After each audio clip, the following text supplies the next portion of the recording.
You spent your youth in the library fortress of Candlekeep, under the kind tutelage of your foster father Gorion.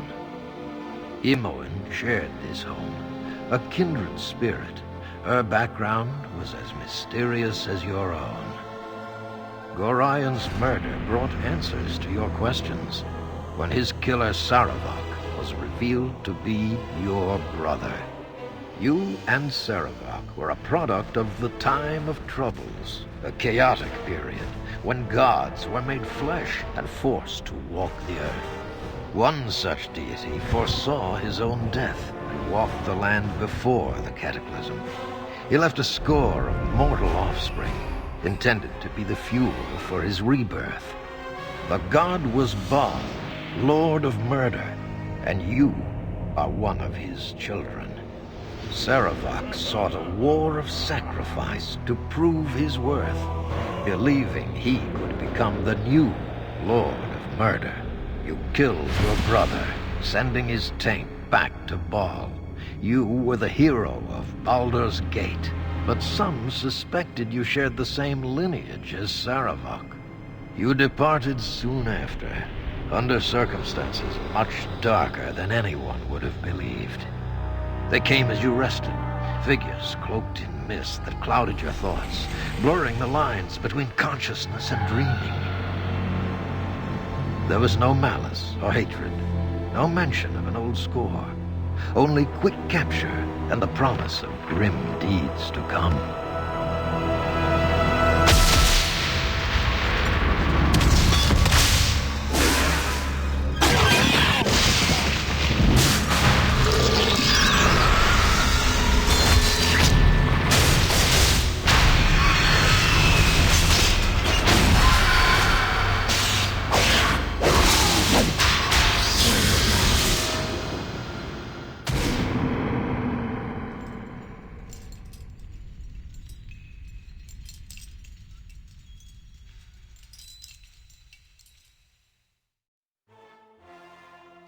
Hello ladies, gentlemen, and friends, and casual bystanders, and whoever dropped in this video. Welcome to a very special video. This is the introduction episode, the prologue for the new Let's Play series. Let's Play Baldur's Gate Enhanced Edition 2, or maybe Baldur's Gate 2 Enhanced Edition? I don't recall. And if you've been following my channel, you know that I played the first game, and now I'm going to import that save game, the character, and continue their adventures. I could go on for hours talking about this game. I won't. I'll be as brief as possible. I just want to point out a few things. Now, Baldur's Gate 2 is where things that we now take for granted, now in 2024 take for granted in computer RPGs, RPG video games, such as party banter, camp interaction, romances, and so on. They all started here with this game. That's, you could say, when BioWare became BioWare, and that's why it's such a beloved game. It's basically the first game, but bigger and better, with more things in it. Now, I'm playing the Enhanced Edition, okay, which was released in 2013, if I remember correctly, and revised in 2018. I've played before Baldur's Gate 2. I finished the base game twice, but I've never finished the expansion Throne of Bhaal, and I got halfway. I think I got, it's 3 chapters. I got in the middle of the second, and and that was with the original game. I played briefly a few years ago the enhanced edition. So most of the things I don't remember. Well, the first Baldur's Gate enhanced edition, I played it fully 2 or 3 years ago, maybe even, no, I think 2 or 3 years ago. So things were still a bit fresh in my mind. This is going to be fun. It's not going to be blind playthrough, of course. And naturally, I'm well acquainted with mechanics, with loot. I faintly remember which classes or specializations get very good weapons and armor, so there's a reason to have them in a party, stuff like that. Okay, but most of the things are it's a blur. Okay, and that's one thing. The other thing is that I'm going to import my previous character.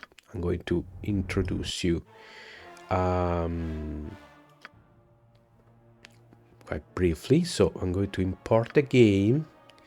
As you can see, there are two characters, Vaclav and Desmond. Desmond was my first playthrough years ago with enhanced edition, while Vaclav is the one you probably know if you've been watching my previous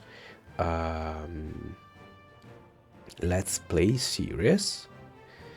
And this is the... By the way, I could do something funny here. I could... you see, 2019, that's when I first completed it. And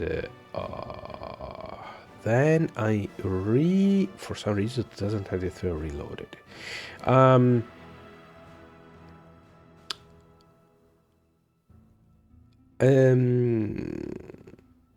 Yeah, I could start a multiplayer or create your party game where you can create up to 6, not all, up to 6 characters. Okay, I could import both Vaclav and Desmond and have two very powerful, overpowered characters starting the game. Desmond is a paladin with no special kit. His stats resemble those of Vaclav. A very high dexterity and constitution to be tanky. Strength just above normal because there's plenty of strength enhancing items in the second game, so there's no need to increase that. Of course, being a paladin has an insanely high charisma and decent wisdom, where Vaclav is the other way around. Vaclav instead is there he is. There he is. He's a fighter. Okay, human fighter, neutral good. His stats after assimilating all the nice tomes found in the first game, well, save for the one in the Tower of the Dwarf, don't recall the name. Strength is 16, Dexterity 18, Constitution 19, Intelligence 10, Wisdom 18, Charisma 14. So, he's a fighter, human. Yes, we are going to dual class him. And the idea is to dual class him to Cleric. Okay, he could actually be a fighter thief, but thieves are not essential in Baldur's Gate series. Okay, especially the second game. The rogue, the thief characters you can hire or you can find that can join you are plenty good to find traps and stuff like that. If you want to be sneaky and stabby, well, that's room for improvement, but that was not the case. That was not the idea. As you can see, the weapon proficiencies betray his actual what his actual class is going to be. 4 points in Warhammer, Flail, Morningstar, and 1 in Sling. Now he's level 7 because in the end I rushed things. I didn't reach the experience cap in the first game, so we're going to start at 89,000 experience points. That's not a big problem. Level 7. There's always one thing with dual classing fighters. Okay, what level do you want to dual class them? So the recommended levels, the general consensus, let's call it, are level 7, 9, and 13. So level 7 is when fighters get a half extra attack. They get 3 halves attack per round. Okay. And that's one reason. Okay. Also, if you play the posthumous expansion, let's call it that way, the Siege of Dragonspear, the experience cap there, it's 250 experience points. I think, might be wrong, but maybe if you switch class after level 7 as fighter, you can still reach level 8 as cleric while in the expansion. But don't take my word for it. I just had a hunch. I read somewhere that I've never played Siege of Dragonspear, so that's just something I have in mind. That's level 7. Level 9, you get better Thaco and throwing saves, as well as 9, so all the levels of 9 full 9 hit dice of a fighter, so for extra hit points. Finally, level 13, because that's when you get 2 attacks per round, okay, and you get an extra point you can add in your favorite weapons to reach Grand Mastery. And that would be huge, because it means that you would have 2 attacks per round base plus an extra attack because of the proficiency. That would be 3 attacks per round. That would be awesome. However, reaching level 13 is going to take some time. Now, just to give you some numbers, in the base game, Baldur's Gate 2, the level cap was just below 3 million experience points, which meant I think that bards and thieves could reach level 20 or 21. Mages probably level 17, 18. For most of the other cards was level 18 or 19. Or druids were stuck behind because they have a node progression table.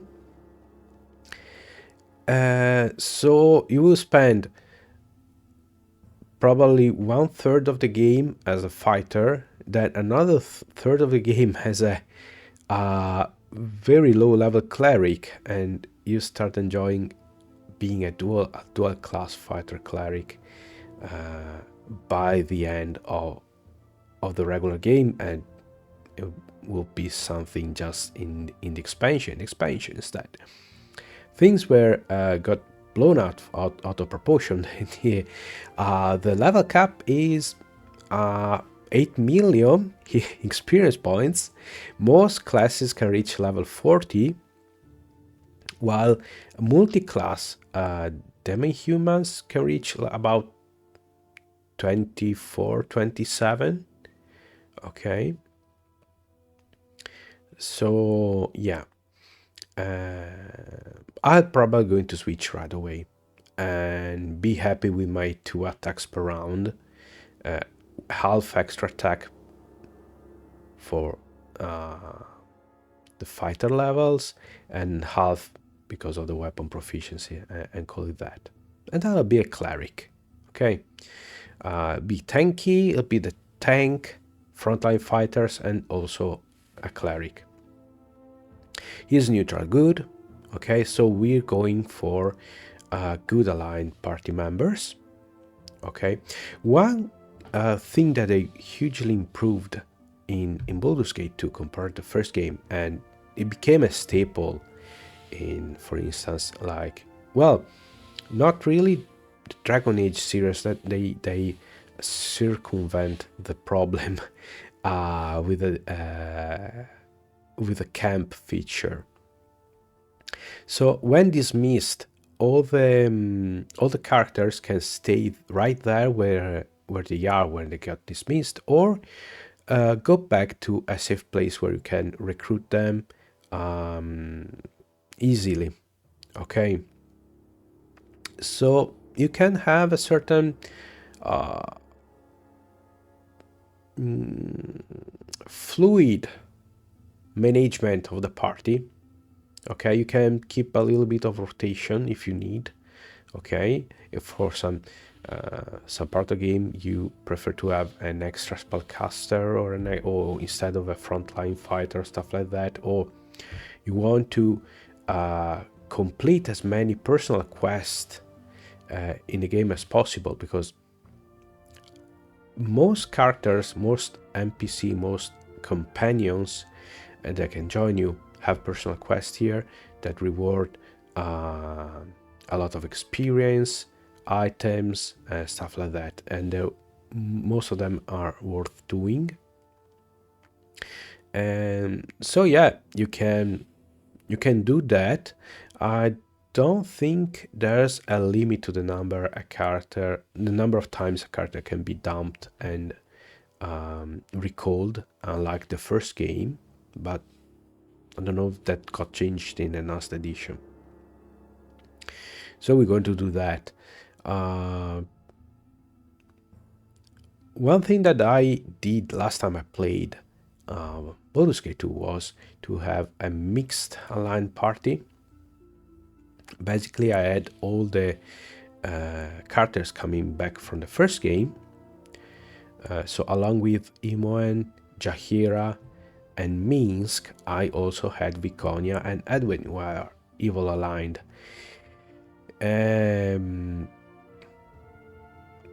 It's quite a problem.